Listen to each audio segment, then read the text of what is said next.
তুলা ৰাশি জাতক জাতিকাসকলৰ জানুৱাৰী মাহৰ সম্পূৰ্ণ ৰাশিফল সিদ্ধান্তটো আজি আমি এই ভিডিঅ'টোৰ যোগেদি জানি লওঁ আহক। 1 জানুৱাৰীৰ পৰা 31 জানুৱাৰীলৈকে আপোনালোকৰ কি শুভযোগ নামি আহিব আৰু কি ক্ষেত্ৰত আপোনালোকে সুফল লাভ কৰিব পাৰিব। নতুন এটা সুফল আপোনালোকৰ জীৱনলৈ নামি অহা আপোনালোকে দেখিবলৈ পাব। কৰ্মক্ষেত্ৰত আপোনালোকৰ উন্নতি বৃদ্ধি পাবলৈ ধৰিব। সময় আপোনালোকৰ অপব্যয় নহ'ব আৰু ভাগ্যই এই ক্ষেত্ৰত আপোনালোকৰ সহায় সহযোগিতা কৰিব। উপাৰ্জনৰ নতুন বাট আপোনালোকে বিচাৰি পাব। আহক তেনেহ'লে তুলা ৰাশি জাতক জাতিকাসকলৰ জানুৱাৰী মাহৰ সম্পূৰ্ণ ৰাশিফল সিদ্ধান্তটো এই ভিডিঅ'টোৰ যোগেদি জানি লওঁ। যদি ভিডিঅ'টো ভাল লাগে লাইক এটা কৰি আমাৰ মনোবল বঢ়াব আৰু আপোনালোকৰ বন্ধুবৰ্গৰ লগত শ্বেয়াৰ কৰি তেওঁলোককো উপকৃত কৰিব। তুলা ৰাশি জাতক জাতিকাসকলৰ এই জানুৱাৰী মাহটো মধ্যম হিচাপে পাৰ হোৱা দেখিবলৈ পাব। ঘৰুৱা সমস্যাই দেখা দিব পাৰে, তাৰ প্ৰতি অকণমান লক্ষ্য ৰাখিব। সেইকাৰণে তুলা ৰাশি জাতক জাতিকাসকলে ঘৰত অকণমান চকু দিব লাগিব।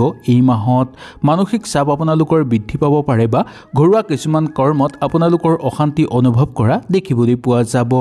বিয়া বাৰুৰ ক্ষেত্ৰত ইমান সমস্যা দেখিবলৈ পোৱা নাযায়। বিয়া বাৰুৰ কাৰণে আপোনালোকৰ অনুকূল প্ৰভাৱ দেখিবলৈ পোৱা যাব। বৈবাহিক জীৱনতো সুখ শান্তি বৃদ্ধি পোৱা দেখিবলৈ পোৱা যায়। সন্তানৰ ওপৰত বিশেষকৈ আপোনালোকে ধ্যান দিব লাগিব। যদি সন্তানৰ ওপৰত ধ্যান নিদিয়ে তেনেহ'লে তেওঁৰ স্বাস্থ্যৰ অৱনতি ঘটিব পাৰে আৰু ইয়াৰ উপৰিও তেওঁ বেয়া পথে যাব পাৰে। সেইকাৰণে স্বাস্থ্যৰ প্ৰতি তেওঁলোকৰ লক্ষ্য ৰাখিবলৈ চেষ্টা কৰিব আৰু বিশেষকৈ তেওঁৰ প্ৰতি আপোনালোকে লক্ষ্য ৰাখিব। কিবা কাম যদি আপোনালোকে কৰিব বিচাৰে এই মাহত সুন্দৰভাৱে পাৰিব। ইয়াৰ পৰা ভাল ফল আপোনালোকে লাভ কৰিব পাৰিব। আয় বৃদ্ধি হ'বলৈ ধৰিব আপোনালোকে যিকোনো কাম সুচাৰুভাৱে কৰাৰ ক্ষেত্ৰত সহায় সহযোগিতা এই মাহত লাভ কৰিবলৈ সক্ষম হ'ব। লোকৰ লগত কিবা কাম কৰিব বিচাৰিলে বা যুটীয়াভাৱে কৰা কৰ্মতো আপোনালোকৰ বিশেষ অসুবিধা দেখিবলৈ পোৱা নাযাব। আপোনাৰ উদাৰ মনৰ কাৰণে আপোনাৰ পৰা যাতে কোনো লোকে কিবা সহায় কৰি লৈ যাব নোৱাৰে বা আপোনাক কোনো লোকে ঠগ প্ৰবঞ্চনাৰ বলি কৰি তুলিব নোৱাৰে তাৰ প্ৰতি লক্ষ্য ৰাখিব লাগিব। চেনেহ ভাৱটো আপোনালোকৰ বৃদ্ধি পাবলৈ ধৰিব। প্ৰেমত আপোনালোকৰ উৎসাহ বৃদ্ধি পাবলৈ ধৰিব। বিশেষকৈ বিদ্যাৰ্থীসকলৰ কাৰণে এই মাহটো অত্যন্ত অনুকূল বুলি ক'ব পৰা যায়। বিদ্যাৰ ক্ষেত্ৰত অকণমান আপোনালোকে চকু ৰাখিলে ভবাতকৈ অধিক উন্নতি কৰিব পাৰিব। হ'ব লগা কিছুমান কৰ্মত আপোনালোকে সফলতা অৰ্জন কৰিব পৰাও দেখিবলৈ পোৱা যায়। আপোনাৰ যদি কিবা কামত চিন্তা হৈ আছে সেই কাম আপোনালোকে কোনো সহায়ৰ যোগেদি কৰিব পাৰিব বা ঘৰৰ মানুহৰ সহায়ত আপোনালোকে সেই কাম সুচাৰুভাৱে কৰিব পৰা দেখিবলৈ পোৱা যায়। অপ্ৰয়োজনীয় বস্তুবোৰৰ প্ৰতি আপোনালোকে মোহ ভাৱ ত্যাগ কৰি আপোনালোকৰ নিজৰ কৰ্তব্যত মনোযোগ দিয়াটোৱেই দৰকাৰ বুলি ক'ব পৰা যায়। সামাজিক ক্ষেত্ৰত আপোনালোকৰ সন্মান বৃদ্ধি পাবলৈ ধৰিব আৰু প্ৰাপ্য ধন আপোনালোকে আদায় কৰি ল'বলৈও সক্ষম হ'ব। আপুনি নিজৰ জীৱনক লৈ কিছুমান চিন্তা কৰিব বিচাৰিলে এই মাহত কৰিব পাৰিব। আগলৈ যদি কিবা কামৰ কাৰণে আপোনালোকে এই মাহতেই কিবা আগভাগ লয় তেনেহ'লে সুন্দৰভাৱে পাৰিব। জীৱনৰ সকলো ভাল সময়খিনি আপোনালোকে উপভোগ কৰিবলৈ চেষ্টা কৰিব পাৰে। ইয়াৰ ফলত আপোনালোকৰ মন আনন্দিত হৈ থাকিব। জীৱনত এটা উদাৰ ভাৱ আপোনালোকৰ সৃষ্টি হ'বলৈ ধৰিব আৰু আপোনাৰ অৱস্থা আগৰ তুলনাত কিছু উন্নত হৈ পৰিব আৰু লগতে ঘৰত সুখ শান্তি বৃদ্ধি পাবলৈ ধৰা দেখিবলৈ পোৱা যায়। অধিক পোৱা মনোভাৱ আপোনালোকে ত্যাগ কৰিব লাগিব বা কিবা এটা পাবৰ কাৰণে অধিক মনোভাৱ আপোনালোকে নোলোৱাটোৱেই এই মাহত মংগলময়। আপোনাৰ জীৱনৰ সমৃদ্ধি বৃদ্ধি পাবলৈ ধৰিব। কিছুমান কৰ্মত আপোনালোক সন্তুষ্ট হৈ পৰাও দেখিবলৈ পোৱা যাব। বেছি লোভ ভাৱ নকৰিব। লোভ ভাৱটো আপোনালোকে ত্যাগ কৰাটোৱেই দৰকাৰ। আপুনি কিবা কামত জয় হোৱাৰ সম্ভাৱনা দেখিবলৈ পোৱা যায় আৰু লক্ষ্মীৰ আগমন হ'ব আপোনালোকৰ ঘৰলৈ। মা লক্ষ্মীৰ আগমনৰ ফলত আপোনালোকৰ ঘৰত সুখ শান্তি বিৰাজ হ'ব। ধন সম্পত্তিৰ আগমন হ'বলৈ ধৰিব। সেইকাৰণে আপোনালোকে মা লক্ষ্মীক সন্তুষ্ট কৰিবলৈ এই মাহত কিবা কৰিব বিচাৰিলে সুন্দৰভাৱে কৰিব পাৰিব। আপোনাৰ মাজত এনেকুৱা প্ৰতিভা লুকাই আছে যি প্ৰতিভা আপোনালোকে দেখুৱাব বিচাৰিলে এই মাহত দেখুৱাব পাৰিব। প্ৰয়োজনীয় বস্তুহে আপোনালোকে ঘৰলৈ কিনাটো উচিত। অদৰকাৰী বস্তু কেতিয়াও এই মাহত আপোনালোকে ঘৰলৈ নানিব। ৰোমাঞ্চক হৈ পৰিব আপোনালোকৰ মনটো, যাৰ ফলত প্ৰেমৰ ক্ষেত্ৰত আপোনালোকৰ সুখ হ'ব আৰু দাম্পত্য জীৱনতো সুখ সমৃদ্ধি বৃদ্ধি পাবলৈ ধৰিব। আপোনালোকে নতুনকৈ কিবা কামত যোগদান কৰাৰ সম্ভাৱনা দেখিবলৈ পোৱা যায়। থিয়েটাৰ, চিনেমা এনেকুৱা কামত যদি আপোনালোকে এই মাহত যোগদান কৰে তেনেহ'লে আপোনালোকৰ বহু বেছি শুভ হ'ব বুলি ক'ব পৰা যায়। সংখ্যাগৰিষ্ঠ কিছুমান কাম আপোনালোকে কৰিব বিচাৰিলে কৰিব পাৰিব নতুন চিন্তা ধাৰণা কৰাৰ ফলত আপোনালোকৰ বহু বেছি লাভ হ'ব আনৰ পৰা আপোনালোকে ধন আকৰ্ষণ কৰাৰ সুযোগো লাভ কৰিব পাৰিব বা আনৰ মতে বা আনৰ দৰে আপোনালোকে ধন লাভ কৰিবলৈও সক্ষম হোৱা দেখিবলৈ পাব আপোনালোকে বেলেগৰ কথাৰ মতে চলি যাতে বিপদৰ সন্মুখীন হ'বলগীয়া নহয় তাৰ প্ৰতিও অকমান লক্ষ্য ৰাখিব লাগিব কোনো আত্মীয় বা কোনো গুৰুস্থানীয় ব্যক্তিয়ে আপোনাক আগুৱাই যোৱাৰ ক্ষেত্ৰত বহু বেছি সহায় সহযোগিতা কৰিব জীৱন সংগীৰ লগত আপোনালোকৰ বিশ্বাস গভীৰ হৈ পৰা দেখিবলৈ পোৱা যাব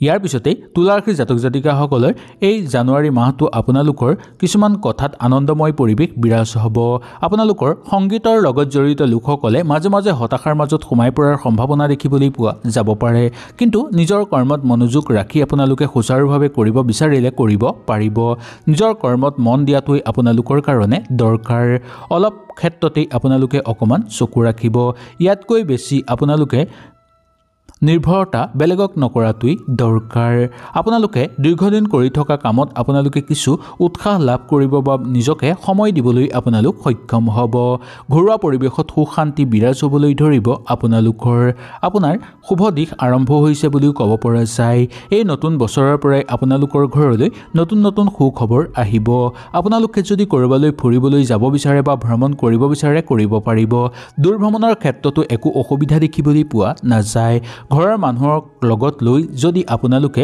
কিবা পিকনিক খাবলৈ যায় বা কৰবালৈ যদি ফুৰাবলৈ নিয়ে তেনেহলে আপোনালোকৰ ভাল হ'ব এনে যোগ আপোনালোকৰ বহু বেছি দেখিবলৈ পোৱা যায় এই ৰাশিৰ জাতক জাতিকাসকলে আপোনালোকে খোৱা বোৱাৰ ক্ষেত্ৰত অকমান চকু ৰাখিব লাগিব খোৱা বোৱাৰ আলমিল হোৱাৰ ফলত যাতে স্বাস্থ্যৰ অৱনতি নঘটে তাৰ প্ৰতি আপোনালোকে অকমান চকু ৰাখিব আত্মীয়ৰ মাজত আপোনালোকৰ সম্পৰ্ক ভাল হৈ পৰিব আৰু আত্মীয়ৰ পৰা বহু বেছি বস্তু শিকিব পাৰিব এই মাহত আপোনালোকে স্বাস্থ্যৰ লগত জড়িত হৈ থকা লোকসকলৰ কাৰণে ইমান বেয়া দেখিবলৈ পোৱা নাযায় এই জানুৱাৰী মাহটো আপোনালোকৰ যদি কৰ্মক্ষেত্ৰত কিবা সমস্যা আগৰ পৰাই চলি আছিল সেই সমস্যা লাহে লাহে নোহোৱা হৈ পৰিব কাৰ্যক্ষেত্ৰত আপোনালোকৰ কিবা অথন্তৰ নেদেখা দেখিবলৈ পোৱা যায় বা ব্যৱসায়িক বাণিজ্যৰ ক্ষেত্ৰতো আপোনালোকৰ ইমান অসুবিধা দেখিবলৈ পোৱা নাযায় হঠাৎ অহা যিকোনো ভাল খবৰে আপোনালোকৰ পৰিয়ালক সুখ শান্তি আৰু আনন্দ বিলাই দিব প্ৰিয়জনৰ পৰা ভাল পৰামৰ্শ লাভ কৰিব আৰু ভাল খবৰ আপোনালোকে লাভ কৰিবলৈ সক্ষম হ'ব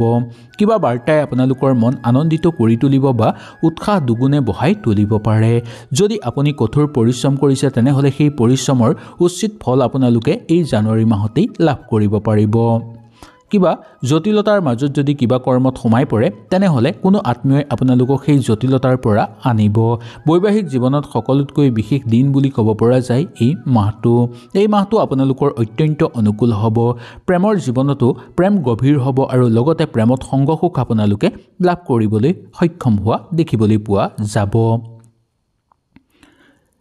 ইয়াৰ পিছতে জানুৱাৰী মাহত আপোনালোকে সহযোগীৰ লগত সহবাস কৰিব পাৰিব বা সহযোগীৰ লগত সময় অতিবাহিত কৰি আনন্দিত অনুভৱ কৰিব ঘৰৰ লগত জড়িত হৈ থাকি আপোনালোকে ভাল অনুভৱ কৰিব আৰু ঘৰৰ মানুহকো আপোনালোকে সুন্দৰভাৱে সময় দিব পাৰিব আপোনালোকে নিজৰ স্বভাৱৰ প্ৰতি লক্ষ্য ৰাখি আপোনালোকে সামাজিক ক্ষেত্ৰত অলপ সংযম হ'ব লাগিব আপোনালোকে সামাজিক ক্ষেত্ৰত যদি সংযম নহয় তেনেহলে সামাজিক ক্ষেত্ৰত মান সন্মান লাঘৱ হোৱাৰ সম্ভাৱনা দেখিবলৈ পোৱা যাব ধৈৰ্য ধৰি কষ্ট কৰি যিকোনো কাম কৰিলে আপোনালোকৰ উৎসাহ বৃদ্ধি পাবলৈ ধৰিব আৰু লগতে সফলতাও আপোনালোকৰ অহাটো নিশ্চিত দৈনন্দিন প্ৰয়োজনীয় কিছুমান কাম আপোনালোকে কৰি যাব লাগিব সেই কামৰ প্ৰতি কেতিয়াও আপোনালোকে এলাহ ভাৱটো নানিব যদি এলাহ ভাৱটো আনে তেনেহলে আপোনালোকৰ বহু বেছি ক্ষতি হোৱাৰ সম্ভাৱনা দেখিবলৈ পাব আহক তেনেহলে এই ভিডিঅ'টোৰ যোগেদি এতিয়া আমি জানি লওঁ গোটেই মাহটোৰ বিৱৰণীৰ কথা শুভ সংখ্যা শুভ ৰঙৰ কথা শুভ সংখ্যা হ'ব আপোনালোকৰ